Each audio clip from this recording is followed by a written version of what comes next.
Number 122 जिंदा है अब और जिंदा रहेगा मेरा मनुष्य प्यारा।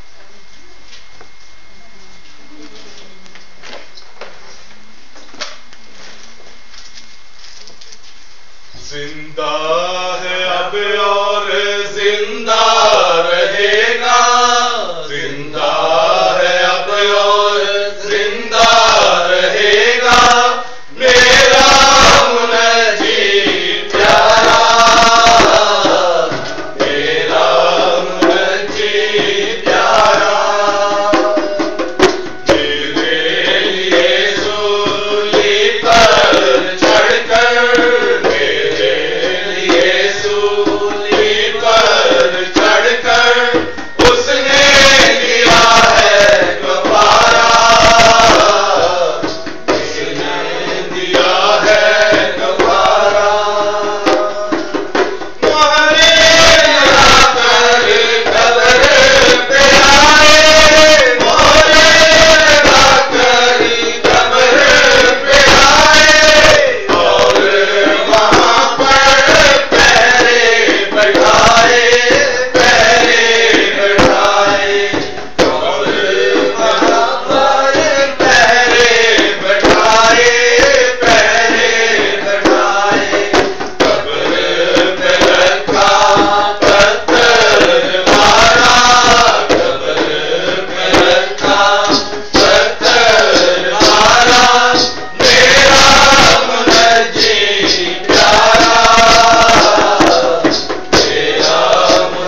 से आज की पहली तिलावत देखते हुए ज़बूर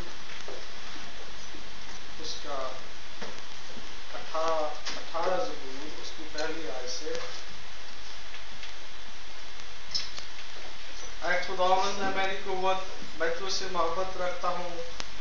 खुदावंद मेरी चट्टान, मेरा किला और मेरा छुड़ाने वाला है।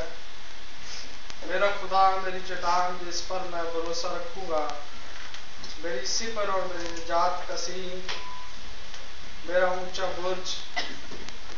मैं खुदावंद को जो सताइश के लायक है पुकारूंगा, यूं मैं अपने दुश्मनों से बचाया जाऊंगा।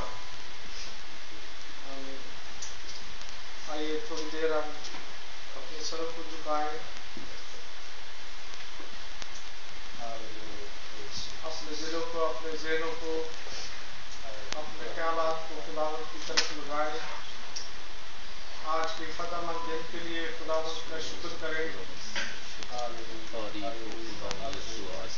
गुज़रे पैरों की मदद और हिफाजत के लिए खुदावंद का शुक्र करें। सेहत और तंदुरुस्ती के लिए खुदाम तू भला है और तेरी शफ़क़त भी है और तेरी वफ़ादारी खुदावंद की बेशुमार नेमतों को बख्शो। खुदा मैं तेरा शुक्र करता हूँ आज की पता के लिए। खुदा तूने मौत से और शैतान से खुदा तूने पता पाई और तूने कहा आए मौत तेरा डंक कर रहा। ओ खुदा जब तू फातिहा है तो तुझ में होकर हम भी फातिहा हैं। खुदा मैं तेरा शुक्र तेरी तारीफ दे। ओ खुदा तू ही हमारा महकम किला है, तू ही हमारी चट्टान है, तू ही हमारा छुड़ाने वाला, हमारा जिंदा यीशु है। खुदावंद जिसने हमें शैतान के चुंगल से छुड़ाया, जिसने हमें सयाद के फंदे से छुड़ाया। खुदा मैं तेरा शुक्र तेरी तारीफ तेरी तमजीद करता हूँ। खुदा ओ खुदा तेरा शुक्र। ओ thank you Lord, thank you तेरा शुक्र। ओ खुदाम अपने पाक रूह का कसरत का मसा दे, खुदाम अपने पाक रूह से भर। खुदाम तेरे रूह के आग के शलों को मांगता हूँ खुदाम अपने पाक रूह से भर खुदाम ताकि हर एक जान खुदाम तेरे पाक रूह से भर कर तेरी सताइश करे। खुदाम तेरे जी उठने की खुदाम खुशी को मनाए। खुदाम ओ खुदाम तेरे पाक रूह से भर कर खुदाम तेरे जी उठने की फतह को मनाए। खुदाम ओ खुदाम तेरा शुक्र हो, तेरी तारीफ तेरी तमजीद हो। ओ thank you Lord, thank you Jesus. खुदाम तूने कहा कि मैं दुनिया के आखिर तक तुम्हारे साथ हूँ, मैं तुम्हें कभी भी अकेला या यतीम नहीं छोड़ूंगा। खुदाम तू अपने वादों में सच्चा खुदाम है। खुदाम तू इंसान नहीं के झूठ बोले, बल्कि तू वो हस्ती है जिसने मौत पे और कब्र पे और शैतान पे फतह पाई और तूने कहा है मौत तेरा डंक कर रहा। खुदावंद तेरा शुक्र हो, तेरी तारीफ तेरी। ओ thank you Lord, thank you Jesus, hallelujah hallelujah. ओ खुदावंद तेरा शुक्र हो। ओ thank you Lord, thank you Jesus, hallelujah. ओ थैंक यू लॉर्ड। खुदावंद तेरा पाक रूह यहाँ पे जुम्बश कर रहा है। ओ खुदावंद हर एक को हम में से हर एक को बरकत दे रहा है। खुदावंद अपने दाहिने हाथ को बढ़ा। ओ खुदावंद अपने दाहिने हाथ को बढ़ा और हमें बरकत दे खुदावंद, ताकि तेरे जी उठने की खुशी को हम दिलो जान से मनाए। खुदावंद तेरा शुक्र हो, तेरी तारीफ तेरी तमजीद हो। खुदावंद तेरा शुक्र, तेरा शुक्र, तेरा शुक्र। ओ thank you Lord, thank you Jesus, hallelujah hallelujah. Praise Jesus. ओ खुदावंद हम में से हर एक जान हर एक को तेरे पाक पवित्र लहू में छुपाता हूं। उसी लहू में खुदावंद जो तूने हमारी खातिर सलीब पर बहाया। खुदावंद तूने शैतान और शरीर के सारे मंसूबों को रद्द किया। मैं तेरा शुक्र तेरी तारीफ करता हूँ। तेरा शुक्र हो, तेरी तारीफ। खुदावंद तेरा शुक्र। Thank you Lord, thank you Jesus, hallelujah hallelujah hallelujah hallelujah. Praise Jesus, hallelujah. यीशु के नाम से आमीन।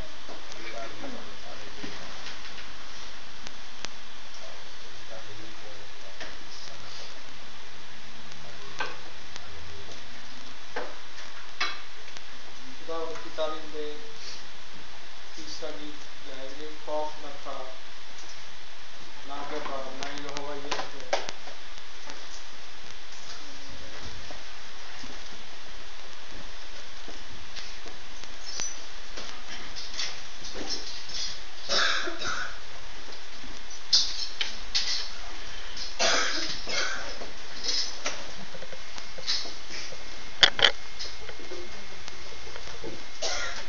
खौफ अपना गाना बदला, अपना गाना बदला,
चलेगा। अच्छा है, नहीं चले चले।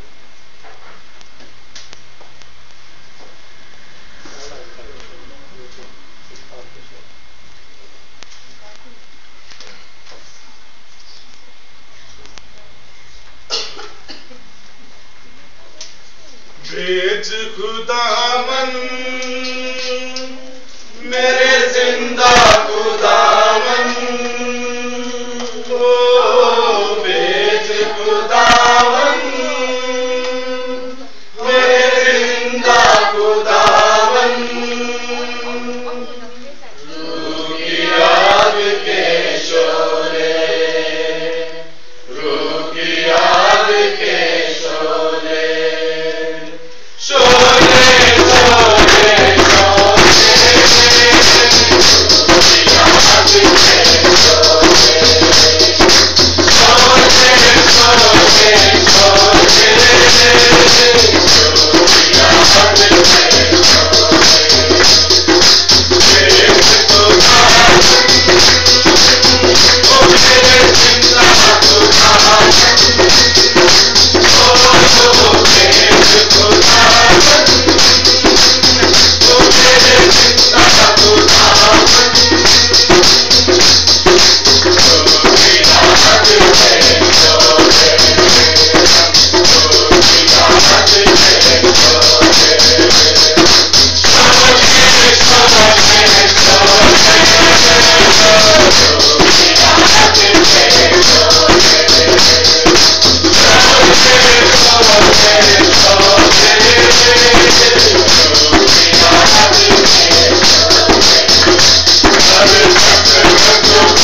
के लिए तेरा शुक्र हालेलुया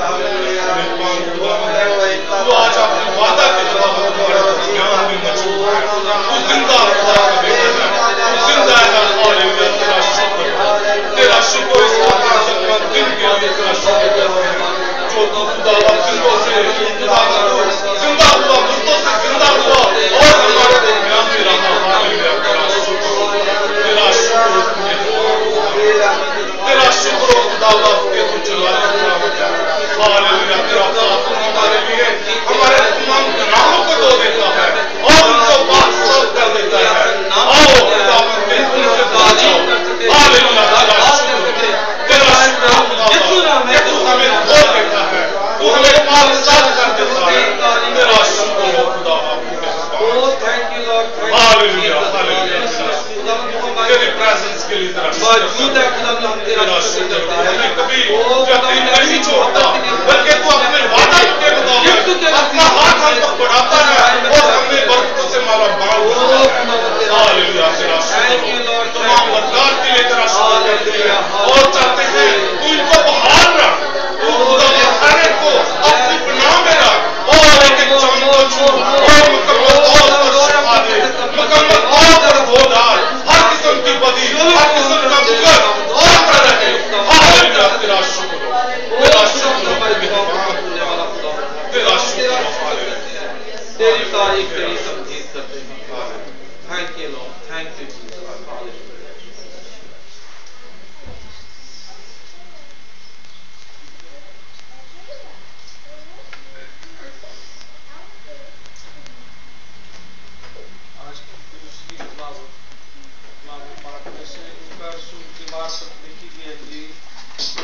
उसका 24वां बाब पहली आयत से लेकर 12 तक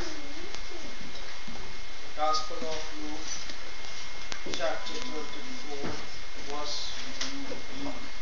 1 to 12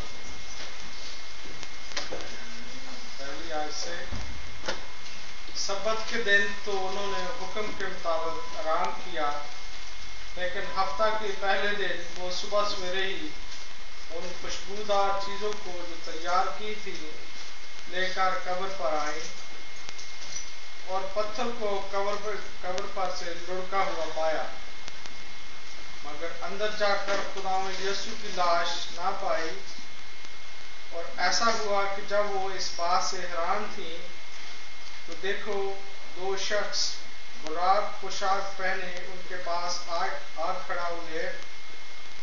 खड़े हुए जब वो डर गई और अपने सर जमीन पर झुकाए तो उन्होंने उनसे कहा कि जिंदों को मुर्दों में क्यों ढूंढती हो वो यहाँ नहीं बल्कि जी उठा है याद करो कि जब वो गलील में था तो उसने तुमसे कहा था जरूर है कि इब्ने आदम गुनाहगारों के हाथ में हवाला किया जाए और मसलूब हो और तीसरे दिन जी उठे उसकी बातें उन्हें याद आईं और कब्र से लौटकर उन्होंने उन 11 और बाकी सब लोगों को इन सब बातों की खबर दी जिन्होंने रसूलों से ये बातें कही वो मरियम मगदलीनी और यूआना और याकूब की मां मरियम और उनके साथ की बाकी औरतें थीं मगर ये बातें इन्हें कहानी सी मालूम हुई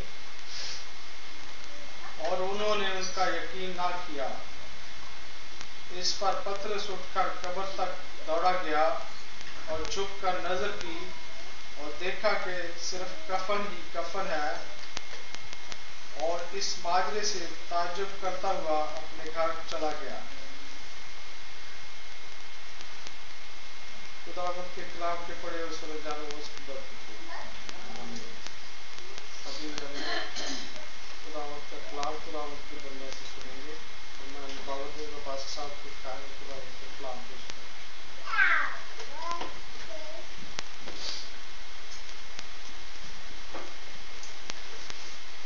बहुत शुक्रिया hallelujah Praise the Lord. Hallelujah Praise the Lord. Praise the Lord hallelujah मेरी तरफ से आप सबको ईस्टर मुबारक हो ईस्टर की मुबारकबाद देना हर मसीही पर फर्ज है, क्योंकि ये निजात का दिन है, फतह का दिन है। और हम खुदा का शुक्र अदा करते हैं कि खुदा ने हमें सलीब के जरिए से नई जिंदगी दी है। Praise the Lord. टाइम जो है वर्शिप में आज हमने काफ़ी लगाया है। It's really wonderful, I really like that. और मुझे इस बात की खुशी है कि आज कुछ बिल्कुल टाइम पर नहीं, लेकिन टाइम पर सब पहुँचे और हमने खुदा की इबादत करना जो है वो थोड़े वक्त से शुरू किया है। खुदा उनका हम शुक्र अदा करते हैं। और अगले संडे की बात भी मामूल के मुताबिक होगी, और मैं चाहूँगा कि इसी तरह जैसे आज आप आए हैं इसी तरह अगले संडे भी टाइम पर आएँ, ताकि हम वर्शिप में ज़्यादा टाइम जो है वो लगाया करें। Praise the Lord. आज हम खुदावंद के कलाम में से जो पढ़ा गया है उसकी रोशनी में हम थोड़ा सीखेंगे और चाहेंगे कि हम इसको मुख्तलिफ अंजील के जो बयानात हैं उनके हवाले से देखें। बेसिकली तौर पे जो शख्स भी यीशु मसीह के जिंदा होने की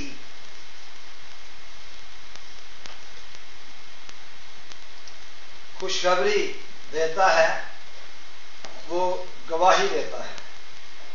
ये गवाही है, और इसको हम देखेंगे कि ये गवाही जो है वो किस तरह से दी गई है और किस तरह से इसको कबूल किया गया, ये इसका रिएक्शन क्या था, और ये गवाही हमारे लिए क्या अहमियत रखती है, हमें इसको किस तरह लेना है और किस तरह से हमने इस गवाही को रिस्पॉन्स देना है।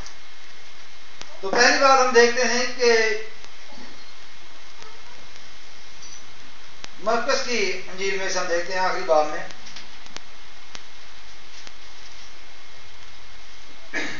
इसमें जो बात बयान की गई है वो इस तरह से लिखा है कि जब सब्बत का दिन गुजर गया।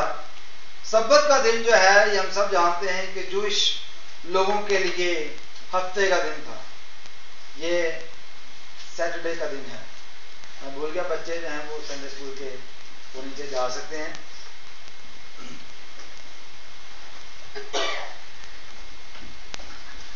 जब सब्बत का दिन गुजर गया तो सब्बत के दिन जो पहला दिन आता है वो कौन सा है?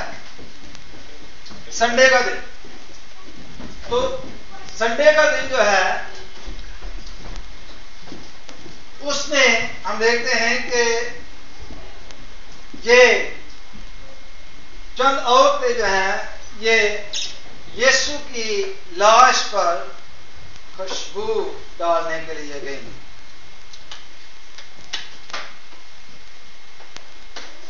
इनमें मरियम मगदलीनी और याकूब की मां मरियम और सलोमी थे। ये तीन औरतें जो हैं जिनका बयान यहां पर किया गया है। और ये जो मरियम मगदलीनी जिसको कहा जाता है ये वो मरियम है जिसमें से खुदावंद यीशु ने 7 बदरूहें निकाली, इसको बदरूहों से आजाद किया था। और ये उस वक्त से खुदावंद यीशु मसीह की शागिर्द थे। शागिर्द तो यीशु मसीह के 12 थे जो यीशु मसीह ने चुने, लेकिन इसके अलावा और बहुत सारे शागिर्द थे जिन्होंने यीशु को चुना एक उस्ताद के तौर पर। और ये औरतें जो थीं ये यीशु के साथ साथ रहती थीं। ये यीशु के मंसूबों से वाकफियत रखती थी क्योंकि ये सुनती थी, उसका कलाम सुनती थी। और याकूब की मां मरियम, इसको छोटा याकूब भी कहा जाता है, और सलोमी जो थी, ये 3 औरतें जो थी इनका बयान इसने किया है कि ये खुदावंद यीशु मसीह की कब्र पर गई ताकि वहां खुशबूदार चीजें जो हैं वो लेकर गई। ताकि वहां खुशबूदार जो है वो लगाया जाए। वो हफ्ता के पहले दिन बहुत सवेरे जब सूरज निकला ही था तो कब्र पर आई और आपस में कहती थी कि हमारे लिए पत्थर को कब्र के मुंह पर से कौन लुढ़काएगा। इसकी क्या वजह थी कि वो ये सोचने पर मजबूर थी? वो इसलिए कि रोमन एम्पायर जो थी उन्होंने कभी ऐसा नहीं किया था पहले कि कब्र को इस तरह से सील कर दिया जाए कि कोई उस तक रसाई ना कर सके। Why they did that? That was the first time इनके हिस्ट्री में, रोमन हिस्ट्री में फर्स्ट टाइम ऐसा किया गया है। हालांकि बादशाह मरते थे, उनके मकबरे बनाए जाते थे, उनके लिए भी एक्सेस बनाया जाता था। आम लोगों के लिए तो नहीं, लेकिन फैमिली के लोगों के लिए जरूर रास्ता रखा जाता था जो वहां जाकर खुशबूदार चीजें जो है वो रखते थे या लाश के ऊपर लगाते थे। ये बात याद रखिए कि जब हम इस हवाले को पढ़ते हैं तो इस तरह का तस्वर ना करें कि शायद औरतें जो थी कफन को खोलती और बॉडी के ऊपर जो थी वो खुशबूदार चीजें मला करती थी। बॉडी तो जो है वो दूसरे तीसरे दिन गल जाती है, उसमें बदबू आती है। वो इसलिए कफन के ऊपर जो है वो खुशबूदार जो मसाले थे वो अंदर भी लगाए जाते थे और बाद में भी उसके ऊपर लिक्विड खुशबूदार जो चीजें होती थी वो लगाई जाती थी, ताकि जब भी कोई रिश्तेदार या लेट आया है, क्योंकि आजकल का दौर नहीं में बैठे और दूसरे दिन आप पाकिस्तान पहुंच गए, अगर कोई अजीज की डेथ हो जाती है या गाड़ी पर बैठे तो 1-2 घंटे में आप लंदन पहुंच जाते हैं। वो दौर ऐसा था कि 2-3 दिन, महीने लग जाते थे बाद दफा सफर में, बाद दफा 40 डेज, 30 डेज, 15 डेज में लोग रिश्तेदार जो थे उनको पहले खबर पहुंची थी, होता 15 दिन में उनको खबर पहुंची और 15 दिन में फिर वो आने का अरसा लगा ले। तो इसलिए वो मसाले लगाते थे, खुशबूदार चीजें लगाते थे, ताकि जब रिश्तेदार बाद में आते हैं तो जो मकबरा है या जो जगह बनाई गई है जिसमें डूम जिसमें लाश रखी जाती है वहां से खुशबू आए, बदबू ना आए। क्योंकि हम सब जानते हैं कि जब लाश जो है गल सड़ जाती है तो उसमें बदबू आती है। कॉमन रीजन के ये तो अंडरस्टूड बात है, हर कोई जानता है कि क्यों वो मसाले लेके वहां गई। ठीक, जब वहां पहुंच गए तो रास्ते में वो सोच रहे हैं कि ये पहले कभी ऐसा नहीं हुआ, हम अंदर कैसे जाएंगे, क्योंकि उन्होंने उस कब्र को या उस टॉम को, मकबरे को सील कर दिया हुआ था बहुत भारी पत्थर लगाकर, ताकि कोई अंदर ना जा सके। ओके, यही नहीं किया कि सिर्फ पत्थर ही भारी आगे लगा दिया, उसको मोहर कर दिया, बल्कि साथ पहरेदार भी रखे। कभी आपने सुना कि एक शख्स जिसको क्रिमिनल करार दे के मार दिया जाए और उसकी कब्र पर आप गाड़ लगा दें? नहीं होता। आजकल के दौर में ऐसा होता है, आप कायदे आज़म के मज़ार पे जाएं और ऐसे जगह पे जाएं, वहां पर लगे होते हैं, गार्ड लगे होते हैं, लेकिन वो किसी को मना नहीं करते। लेकिन ये गार्ड इसलिए नहीं थे, ये इसलिए थे कि कोई वहां से लाश छुड़ाकर ना ले जाए और कोई अंदर ना जा सके। कहीं ऐसा ना हो कि लोग ये मशहूर कर दें, लाश छुड़ा के ले जाए, मशहूर कर दें कि वो तो जिंदा हो गया है। जैसे हम सब जानते हैं कि भुट्टो को फांसी दी गई, उसके बाद उसको दफनाया गया, जानते हैं ना सब। आज लोग नारा लगाते हैं भुट्टो जिंदा है, कहते हैं ना। तो ये कोई सियासी दावपेच थे, क्योंकि हम सब जानते हैं कि जब यीशु मसीह को मारा गया तो उसको सियासत का हिस्सा बनाकर सलीब पर चढ़ाया गया। यहूदियों ने कहा कि ये तो बादशाह अपना करता है, अब बादशाह तेरा क्या बनेगा। जहान उसका पैरा हो चला, वो तो सारे उसको मानना शुरू हो गए बादशाह के तौर पे। आहिस्ता आहिस्ता सारी दुनिया उसको मानने की कोशिश करता है, तुझे कोई नहीं मानेगा। और ये औरतें जो थी ये सोच रही थी कि अब हमारे लिए पत्थर को कौन हटाएगा, लड़काएगा। जब उन्होंने निगाह की तो क्या देखा कि पत्थर लड़का हुआ है, क्योंकि वो बहुत ही बड़ा था, बहुत ही बड़ा था। देखा कि पत्थर भी लड़का हुआ है, ये हटाया गया है और कब्र के अंदर जाकर उन्होंने एक जवान को सफेद जामा पहने हुए दाहिनी तरफ बैठे देखा और नहायत हैरान हुई। उसने उनसे कहा, ऐसी हैरान ना हो, तुम यीशु नासरी को जो मसलूब हुआ था ढूंढती हो, वो जी उठा है, वो यहाँ नहीं है। देखो वो जगह है जहां उन्होंने उसे रखा था, लेकिन तुम जाकर उसके शागिर्दों और पतरस से कहो कि वो तुमसे पहले गलील को जाएगा, तुम वहीं उसे देखोगे जैसे उसने तुमसे कहा था। और वो निकलकर कब्र से भागी, क्योंकि लर्जश और हैबत उन पर गालिब आ गई थी, वो घबरा गई थी। और उन्होंने किसी से कुछ ना कहा क्योंकि वो डरती थी। अब उन्होंने कुछ नहीं कहा अब तक। पहले जब वो सवेरे जी उठा तो पहले मरियम मगदलीनी, जिसमें से उसने 7 रूहें निकाली थी, दिखाई दिया। उसने जाकर उसके साथियों को जो मातम करते रोते थे खबर दी, और उन्होंने ये सुनकर वो जीता है उसने उसे देखा, यकीन ना किया। देखिए मरियम मगदलीनी गवाही दे रही है कि यीशु जिंदा है, और जो लोग यीशु के साथ रहते थे, जिन्होंने यीशु की तालीम को सुना था, जिन्होंने यीशु के मुंह से सुना था कि वो तीसरे दिन जिंदा हो जाएगा, जिन्होंने यीशु के मुंह से सुना कि इस मकदस को ढालो और मैं तो 3 दिन में खड़ा कर दूंगा, और वो लोग जो थे वो यकीन नहीं करते थे। अब हम लोगों को खुशखबरी सुनाते हैं कि यीशु जिंदा है। अब इनसे आप क्या एक्सेप्ट करते हैं?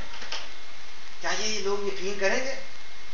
जब जिन्होंने यीशु मसीह के साथ 3 बरस गुजारे मिनिस्ट्री में, जो यीशु मसीह के साथ रहे, जो यीशु मसीह को जानते थे, जब उनको यकीन नहीं आता तो जिन्होंने कभी यीशु मसीह के बारे में सुना नहीं, उनको कैसे यकीन आएगा?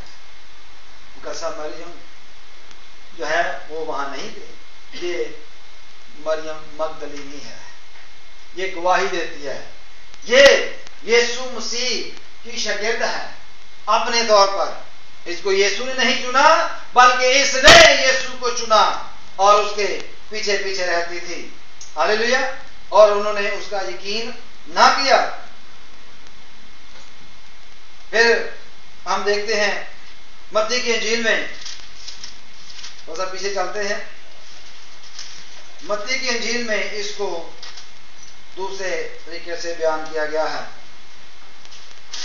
देखिए 28 बाब में मत्ती की इंजील, मैथ्यू चैप्टर 28 फ्रॉम वर्स 1 से लिखा है, और सब्बत के बाद हफ्ता के पहले दिन को फटते वक्त मरियम मगदलीनी और दूसरी मरियम कब्र को देखने आई, और देखो एक बड़ा गुंचाल आया कि खुदा का फरिश्ता आसमान से उतरा और पास आकर पत्थर को लटका दिया और उस पर बैठ गया। अब यहां ये इंजीली बयान को देखें। मरियम मगदलीनी और दूसरी मरियम यानी यकूब छोटे की मां मरियम, और ये वहां पर थी, और आसमान से फरिश्ता उतरा और उसने क्या किया कि पास आकर पत्थर को लटका दिया और पत्थर पर बैठ गया। किस पर बैठ गया? पत्थर पर बैठ गया और उस पर बैठ गया। ठीक। उसकी सूरत बिजली की मानंद थी और उसकी पोशाक बर्फ की मान सफेद थी, और उसके डर से निगहबान कांप उठे और मुर्दा से हो गए। फरिश्ता ने औरतों से कहा कि तुम न डरो, क्योंकि मैं जानता हूं कि तुम यीशु को ढूंढती हो जो मसलूब हुआ था। वो यहां नहीं है, क्योंकि अपने कहने के मुताबिक जी उठा है। और ये जगह देखो जहां खुदा पड़ा था। बाकी वही इंजीली बयान है जो पिछले हवाले में हमने पढ़ा है, लेकिन यहां पर हम देखते हैं कि फरिश्ता इनकी मौजूदगी में आसमान से उतरा है। वहां पर औरतों की मौजूदगी में फरिश्ता नहीं उतरा, उन्होंने अंदर जाकर देखा और फरिश्ता अंदर बैठा था। यहां पर फरिश्ता पत्थर पर बैठा है। नोटिस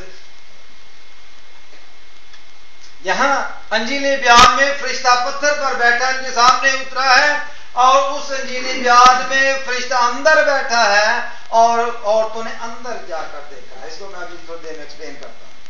लेकिन हम ये देखते हैं कि जब उनको ये बताया गया कि तुम गलील को जाओ और जाकर मेरे भाइयों को खबर दो, जाकर मेरे शागिर्दों को बताओ कि वो जी उठा, वो तुमसे पहले गलील को जाता, इससे पहले तुम गलील को जाओ। वो पहले वहां मौजूद होगा। और जब वो वहां लिखा है कि 11 शागिर्द गलील के पहाड़ पर गए, 16वीं आयत में, मत्ती की इंजील का आखिरी बाब 16वीं आयत।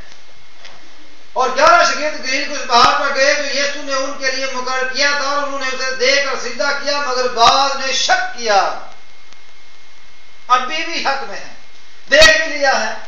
अब जो गैर कौम वालों से हम खुदा के जिंदा होने का जिक्र करते हैं, यीशु मसीह के खुदा होने का जिक्र करते हैं, यीशु मसीह के बारे में बात करते हैं, खुशखबरी देते हैं। अब इनकी मिसाल ले, उनको देखे अब ये यकीन नहीं करते, वो कैसे यकीन करेंगे?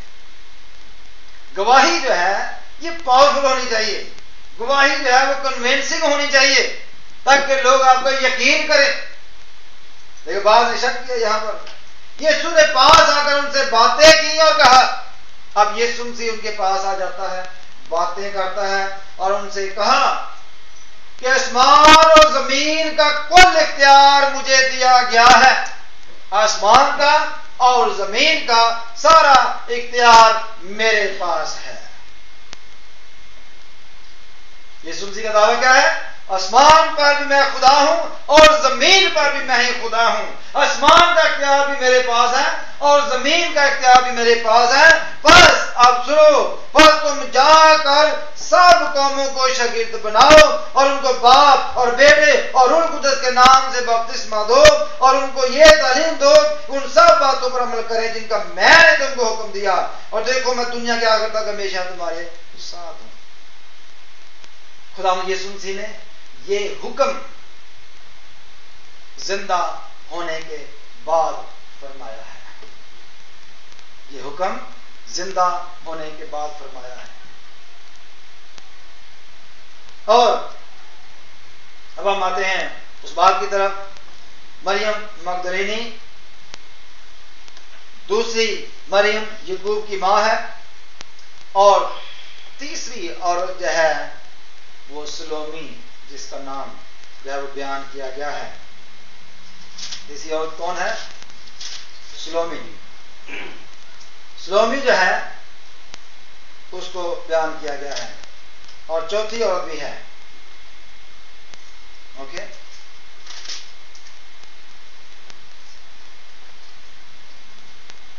लूका की अंजील में चलते हैं। मरकज को हमने देख लिया है, इसमें मरियम मगदलीनी है, याकूब की मां मरियम है और सलोमी है, ये तीन औरतें हैं। अब लूका की अंजील में चलते हैं, उसका 24वां बाब।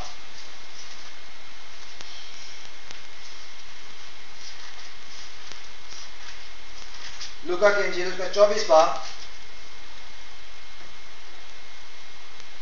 और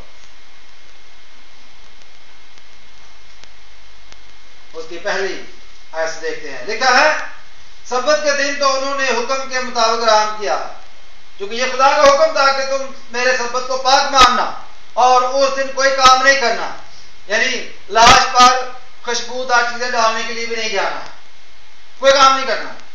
उन्होंने आराम किया, लेकिन हफ्ता के पहले दिन यानी संडे को, जो आज का दिन है, वो सुबह सवेरे ही खुशबूदार चीजों को जो तैयार की थी लेकर कब्र पर आई। पत्थर को कब्र पर से लड़का हुआ पाया, मगर अंदर जाकर खुदा यीशु की लाश न पाई।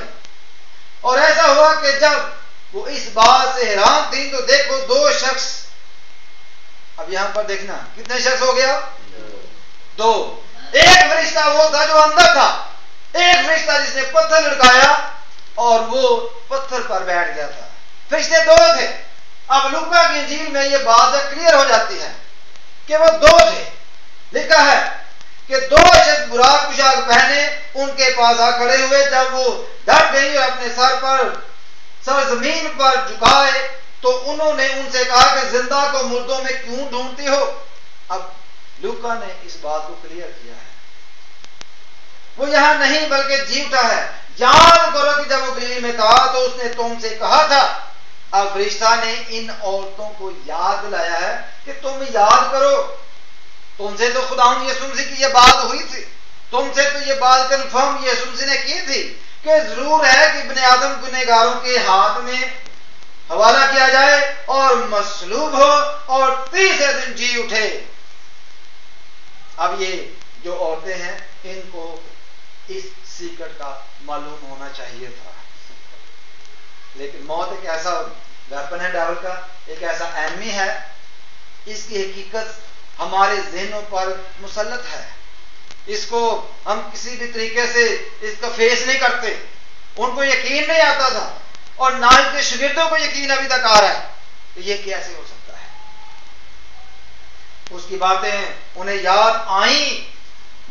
जब फरिश्ता उनको याद लाया तो फिर 2 फरिश्ते थे, दोनों ने उनसे बातें की और कब्र से लौटकर उन्हें उन 11 और बाकी सब लोगों को इन सब बातों की खबर दी जिन्होंने रसूलों से ये बातें कही।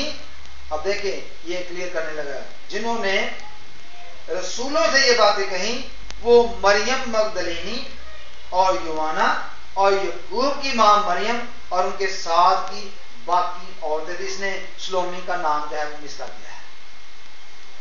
तो इसका मतलब ये हुआ कि एक इंजील में मरियम मगदलीनी और दूसरी मरियम का जिक्र है, एक इंजीली बयान में मरियम मगदलीनी, मरियम और सलोमी का बयान है और इसमें चौथी औरत जो है वो ऐड कर दी गई है और 7 बाकी औरतों के नाम ये नहीं जानता। चंद औरतें जो है उसने बयान की हैं और भी उनका ये नाम नहीं जानता। और ये जो यूहन्ना जो थी इसने इसको ऐड किया है। हालेलुया। अगर बाप 8 तीसरी आयत देखें, पीछे जाएगा 8 बाप तीसरी आयत में, तो इसमें इसका खास तौर पर जिक्र किया गया है। बल्कि 8वीं की पहली ऐसे पढ़ते हैं, लिखा है थोड़े अर्सा के बाद यूं हुआ कि वो मनादी करता और खुदा की बादशाही खुशखबरी सुनाता हुआ शहर शहर गांव गांव फिरने लगा और वो 12 उसके साथ थे। कौन थे उसके साथ? यीशु के 12 शागिर्द यीशु मसीह के साथ थे। अब दूसरे शागिर्द भी देखें। और बाद औरतें जिन्होंने बुरी रूहों और बीमारियों से शिफा पाई थी, यानी मरियम जो मगदलीनी कहलाती है, जिसमें से 7 रूहें निकली थी, और यूहन्ना हेरोदिस के दीवान खोजा की बीवी, हेरोदिस के दीवान खोजा की बीवी, ये सोर्सबल औरत है, छोटी मोटी औरत नहीं है जिसे। और सोचना और बधेरी और औरतें भी थी। इसने एक और अपनी औरत का जिक्र सोचना। तो ये औरतें जो थी ये अपने तौर से उन्होंने यीशु मसीह से शिफा पाई थी, ये यीशु मसीह के शागिर्दों के साथ रहती थी। और फिर आगे हम देखते हैं कि वो करती क्या थी? बतेरी और औरतें भी थी जो अपने माल से उनकी खिदमत करती थी। क्या करती थी जी? अपने माल से उनकी खिदमत करती थी। तो ये अपने तौर से यीशु के पीछे पीछे चलती थी, सीखती थी, और यीशु मसीह उनका उस्ताद है। और जब यीशु मसीह जिंदा हुआ तो ये औरतों को ही शर्फ हासिल है। यहां यीशु मसीह की मां मुकद्दसा मरियम शामिल नहीं है इनमें, क्योंकि वो यीशु की शागिर्द नहीं थी, वो यीशु के पीछे पीछे चलने वाली औरत नहीं थी, बल्कि वो तो यीशु को खिलाने वाली औरत थी। हालेलुया। यीशु ने अपने बचपन जब उसके हाथों में गुजारा, वो तो उसकी फिजिकल मां थी। लेकिन सवाल यह पैदा होता है,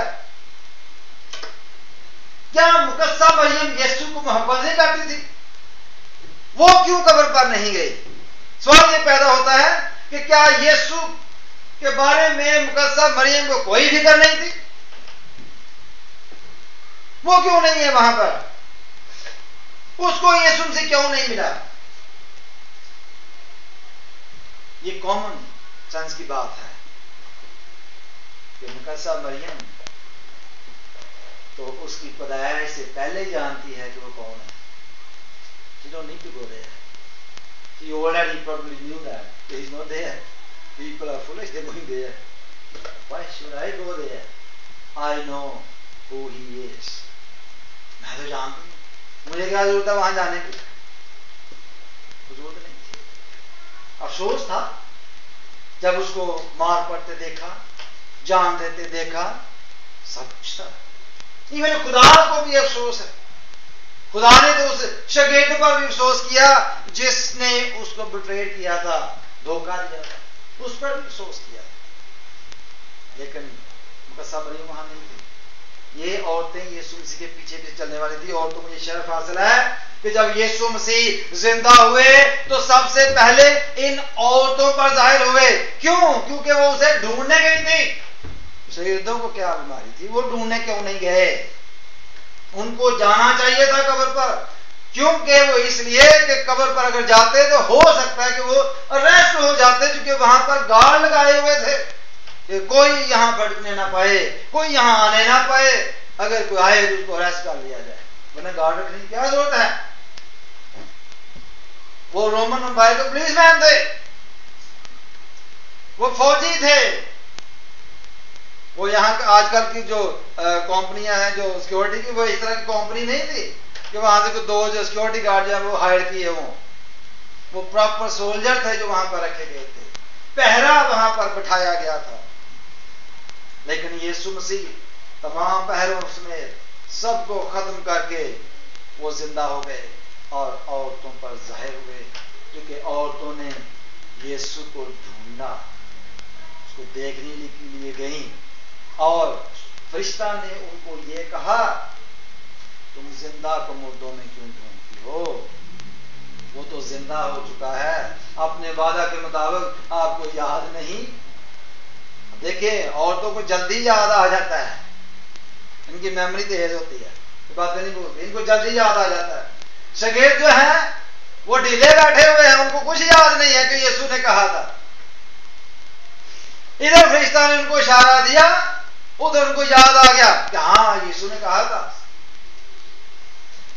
फिर उनके पास उनके ऊपर सकता तारी हो जाता है, कि खौफ सा तारी हो जाता है, कामने लगती हैं, भागती हैं, शागिर्दों के पास जाती हैं, उनको बताती हैं, और वो भी कहते हैं इन्होंने जंगा में हैरान कर दी है, कभी ऐसा हो सकता है?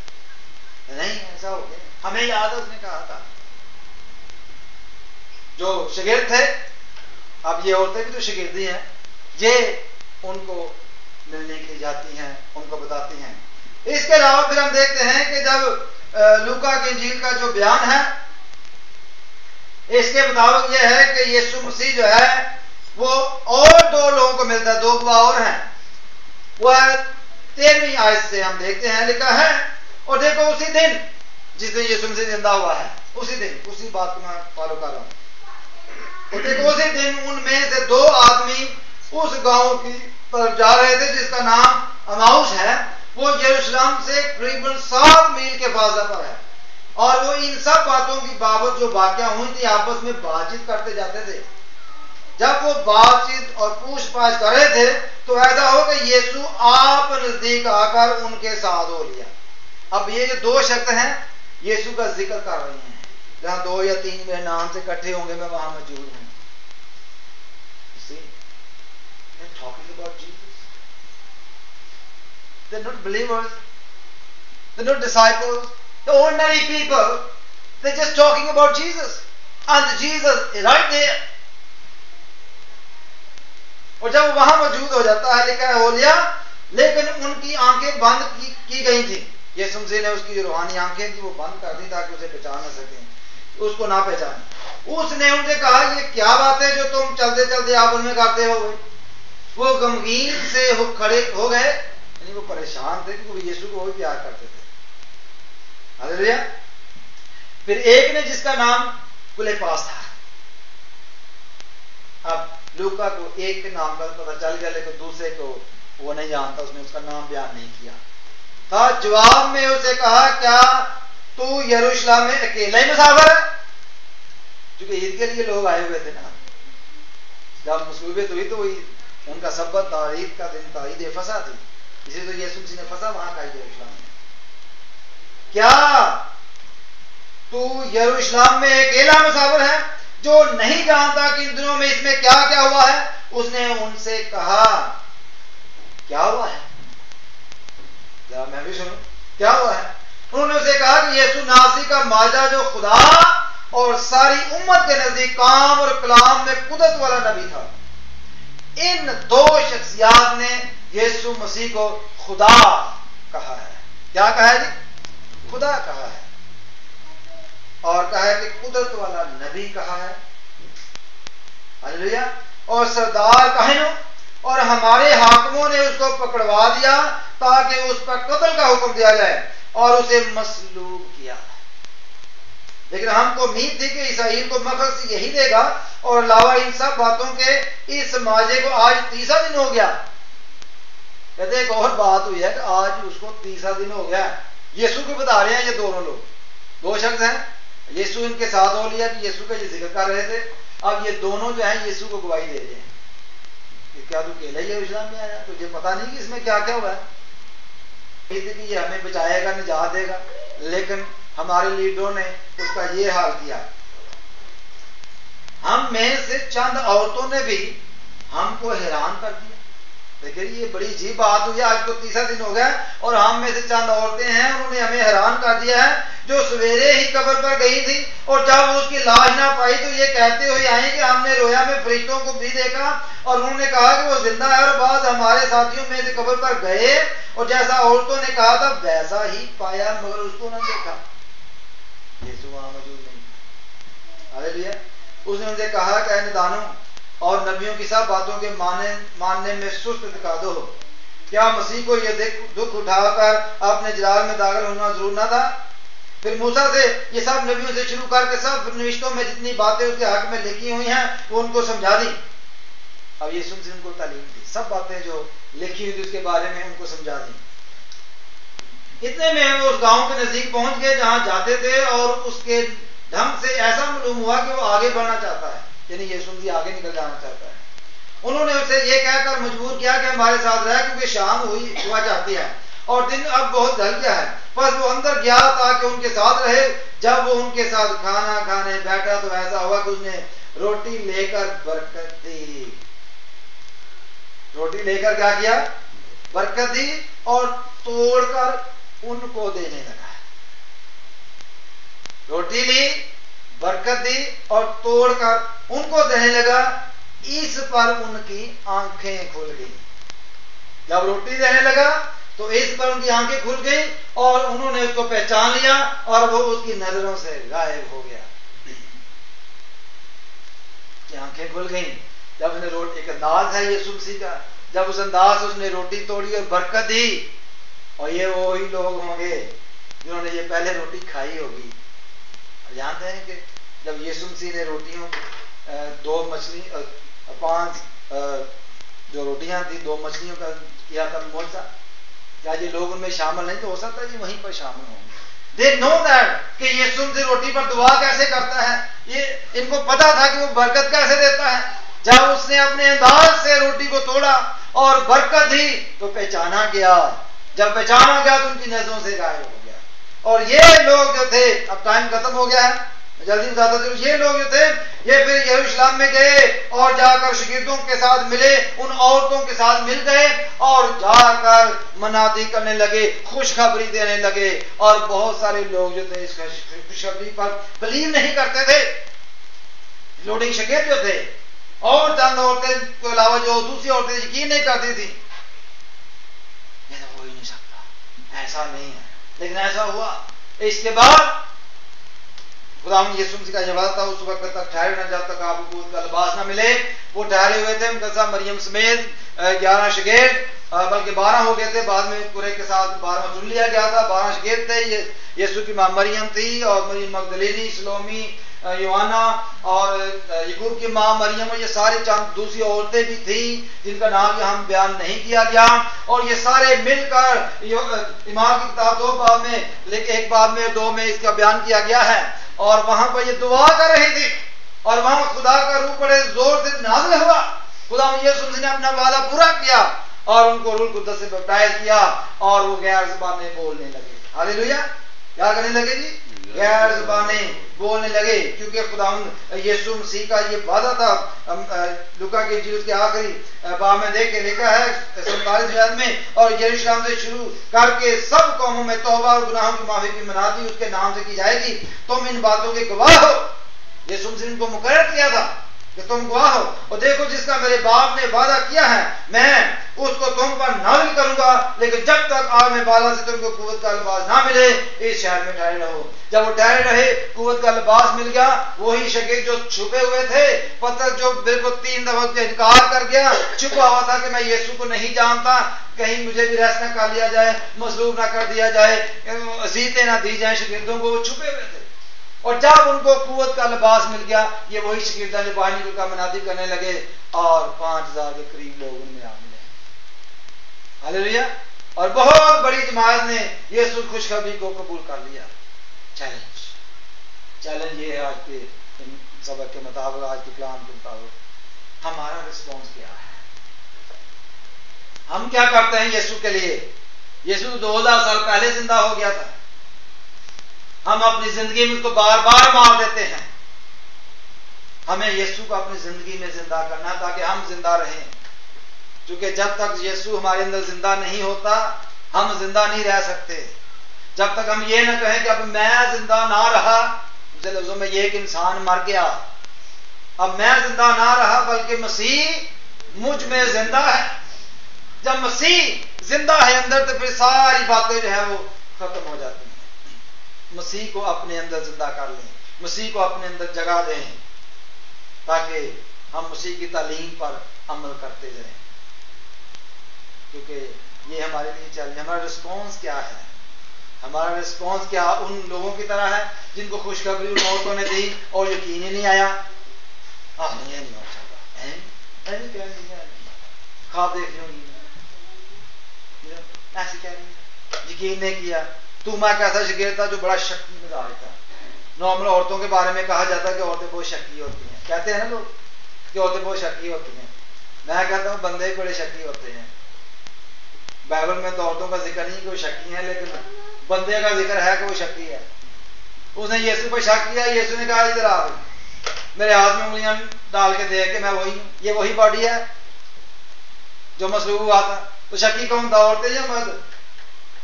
हेलो, मर्द शक्की है।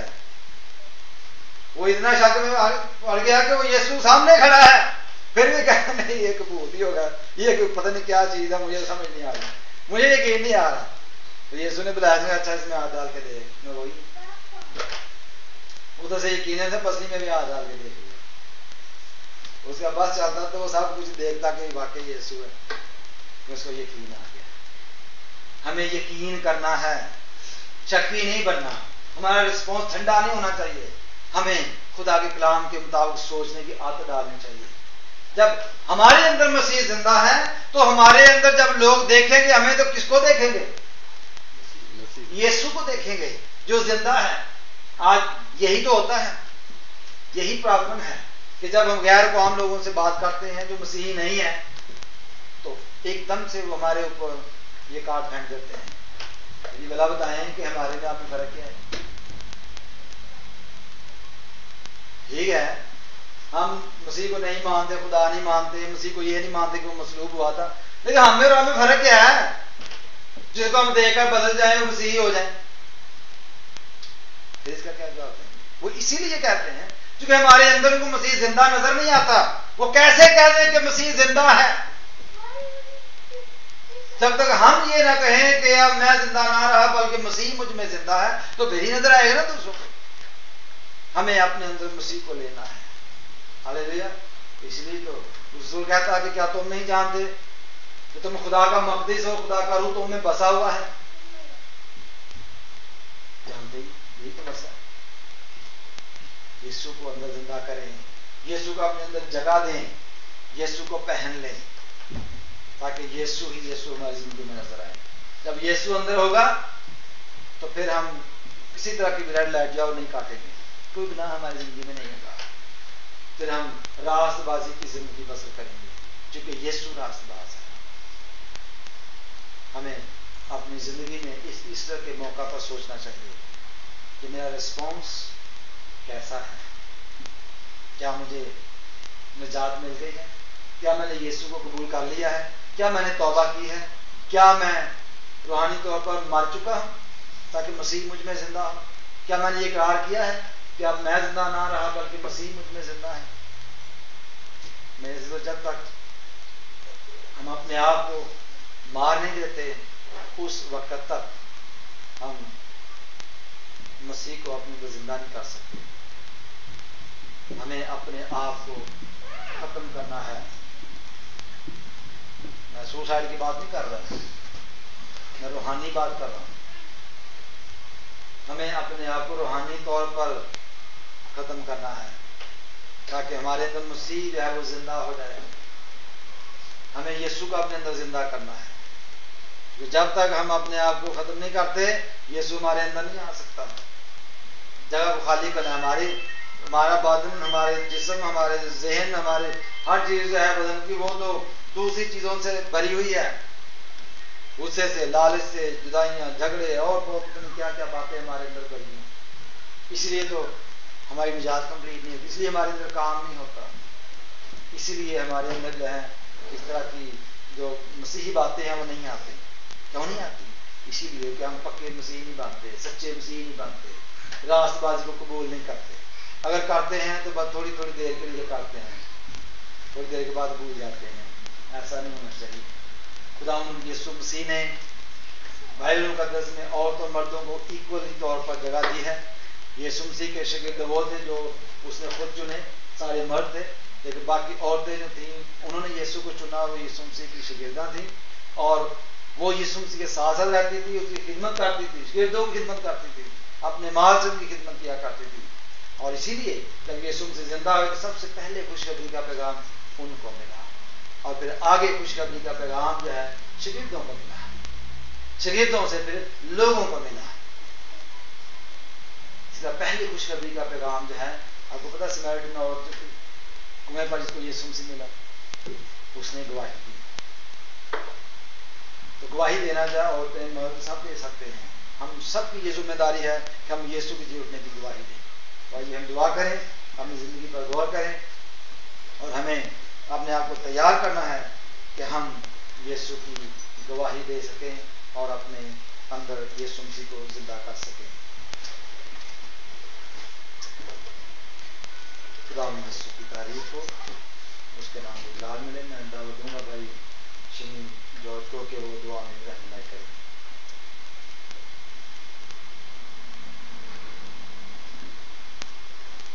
खुदा तेरा शुक्र हो, तेरे नाम की हिंदुस्ताइश हो।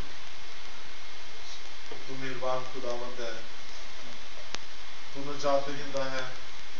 इस नजात के काम को खुदावा तूने पूरा किया ताकि हमारी जिंदगी में खुदावा कुछ में गुजर सके।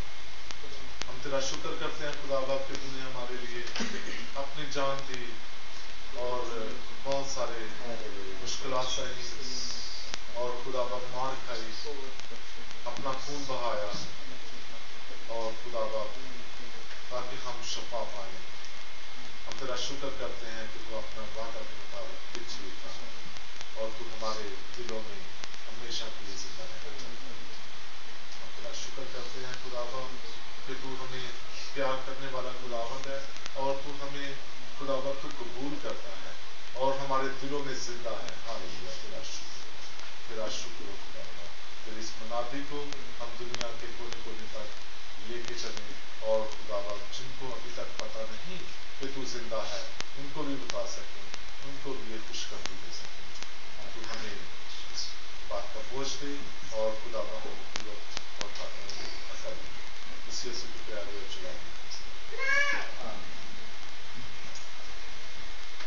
अभी हम आखिर में एक बार फिर ये गीत गाएंगे, हालेलुया बोलो यीशु जिंदा हो गया, कुल दुनियादार निजात देहिंदा हो गया। और गाने वाले जो हैं वो सामने आ जाए और बुलंद आवाज से इस गीत को गाएंगे और इसी के दौरान अपने हदिये हम खुदा उनकी हजूरी में पेश करेंगे। और इसके बाद जो है वो संडे स्कूल के बच्चे आ जाते हैं अभी ऊपर, तो जो कुछ उन्होंने तैयार किया होगा वो भी तैयार करेंगे।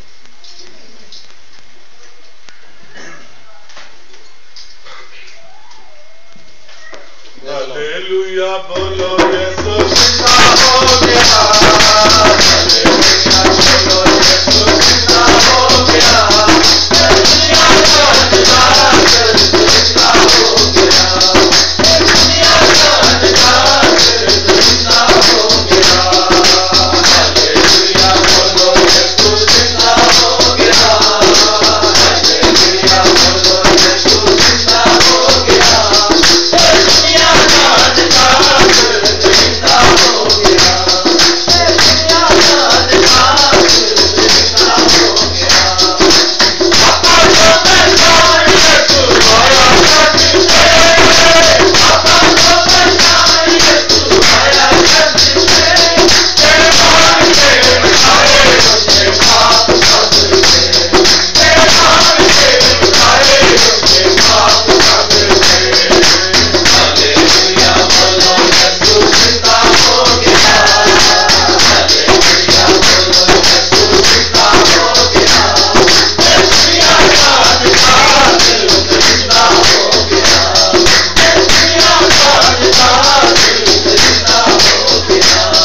हमारे पास संडे स्कूल के बच्चे हैं जो अपना प्रोग्राम जो है वो रखेंगे।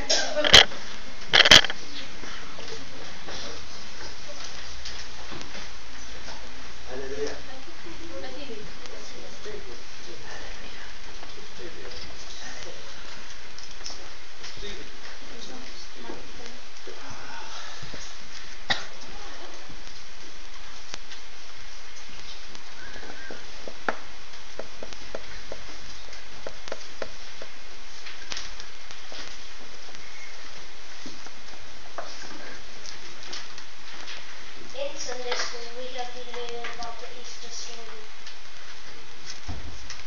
Now we're going to tell you what we are doing. We're telling the story and the Easter story.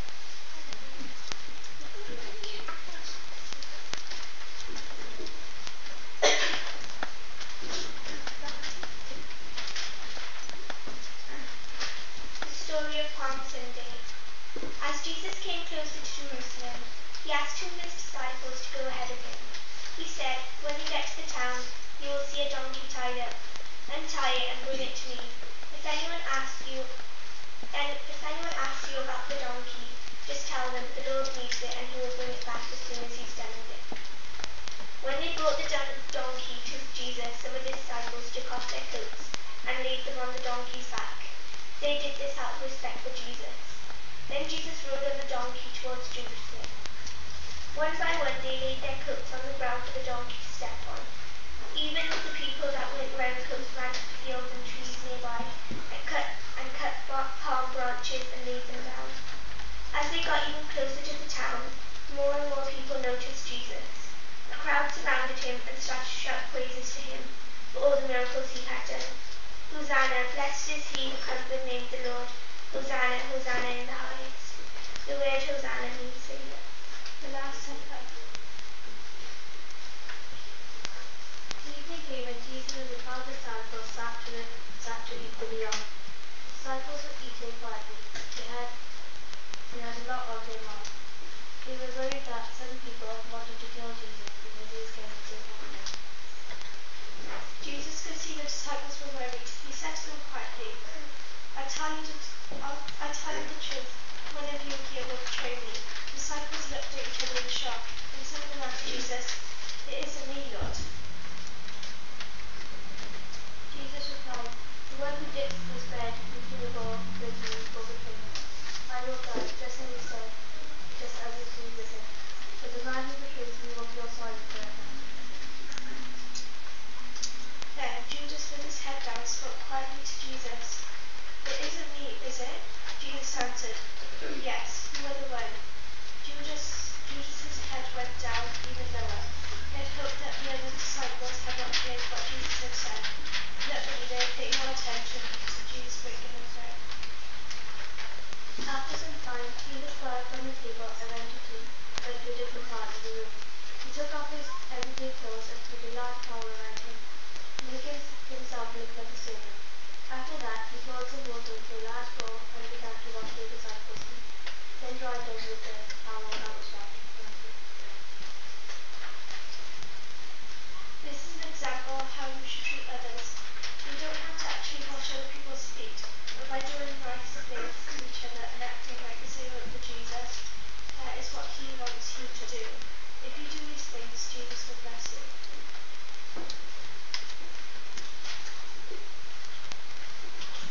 Jesus prayed. Jesus and his disciples went to a garden called Gethsemane, outside the walls of Jerusalem. Jesus was very sad and asked his disciples to stay awake and pray with him, but they were tired and kept falling asleep. Suddenly, Judas appeared after the green with a band of soldiers and militia officials. They were armed with swords and clubs and carried lances, so they could see their way.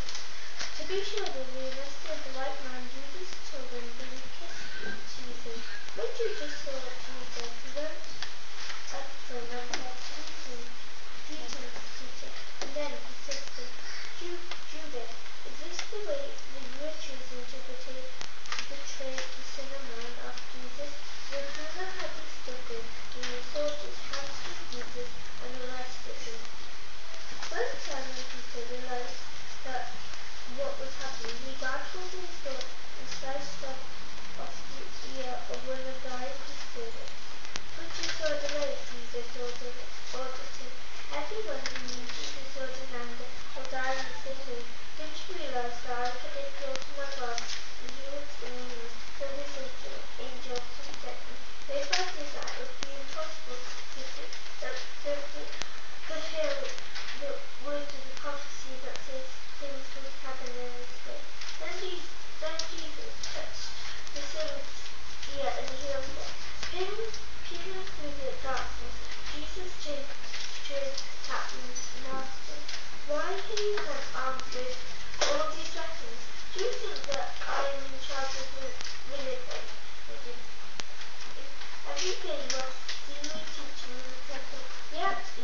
it's one of the greatest stories.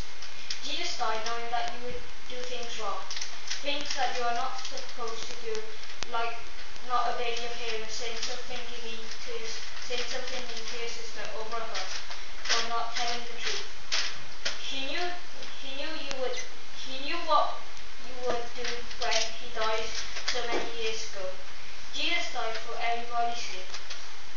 So now we ask God to forgive us, and we are truly sorry for what we've done. He will act like it will never happen. That's right. He forgets what we did. Now that doesn't matter.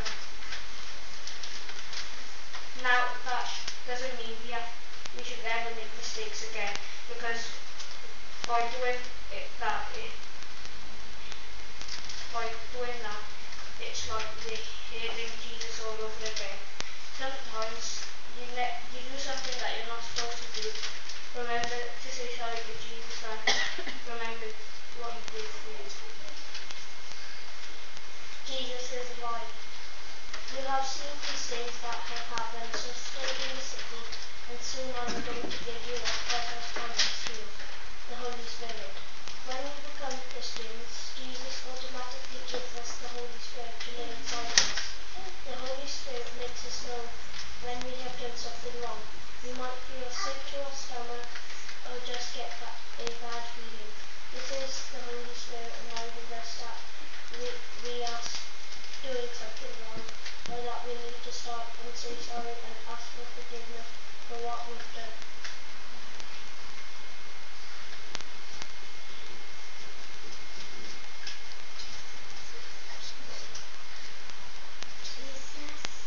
Jesus loves you. We have learned that Jesus died on the cross because he loves us. No matter what bad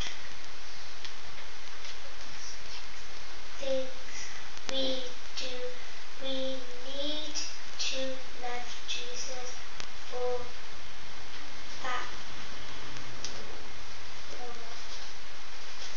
What he did for us. Now we are going to sing some hymns.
बोलो मसीहा की जय जय जय।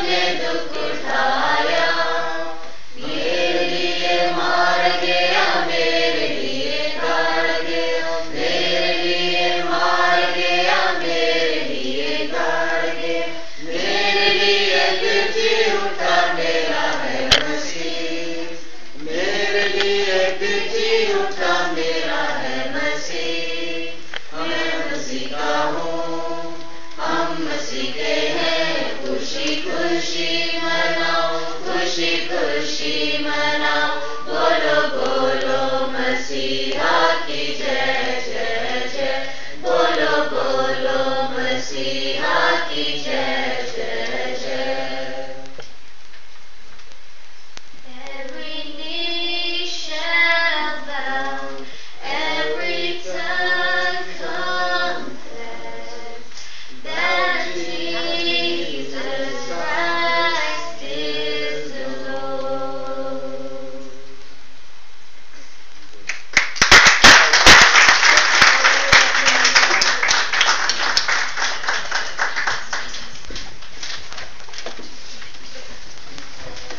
Hallelujah. Praise the Lord.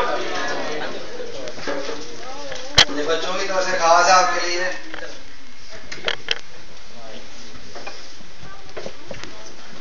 Smile. Jesus loves you. Praise the Lord.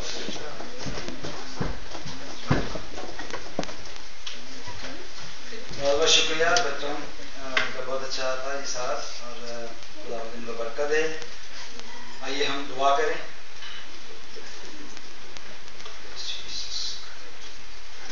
खुदा हम आसमानी बाप तेरे शुक्र तेरी तारीफ तेरी सताइश करते हुए तेरे कदमों में आते हैं। आज के दिन के लिए सारी बरकत के लिए खुदा हम तेरा शुक्र अदा करते हैं, नई जिंदगी के लिए खुदा हम तेरा शुक्र अदा करते हैं, और खुदा हम इस बात के लिए तेरा शुक्र अदा करते हैं कि तूने मौत पर फतह पाई है और हम सबको खुदा तूने मौत के बंधन से खुदा हम छुड़ा लिया और आज़ाद कर दिया है। खुदा हम तेरा शुक्र अदा करते हैं तमाम बच्चों के लिए, इनको बड़ी बरकत दे। और जमात पर खुदा हम तेरी बरकत चाहता हूँ, इस हदीये को तेरे नाम से मसा करता हूँ, देने वालों के हाथों को खुदा हम तेरे नाम से मसा करता हूँ, खानदानों पर तेरी बरकत चाहता हूँ। यीशु के पाक और मुकद्दस और मीठे नाम से मांग लेते हैं। आए हमारे बाप तू जो आसमान पर है, तेरा नाम पाक माना जाए, तेरी बादशाही आए, तेरी मर्जी जैसे आसमान पर हमारे दोस्त के हाथ में बख्श दे, जिसमें से बातों से गुनाह को माफ करते हैं, तो तुम्हारे सोच में माफ कर, हमें आजमाइश में न पड़ने, बल्कि बड़ाई से चाह के बादशाही हमेशा तेरे लिए है। आमीन। अब हमारे खुदा यीशु मसीह का फजल, खुदा बाप की मोहब्बत, रूह कुद्दस की रफ़ाक़त और शराकत आपसे लेके हमेशा तक हम सबों के साथ और कुल दुनिया के ईमानदारों के साथ हमेशा हमेशा होती रहेगी। आमीन। God bless you.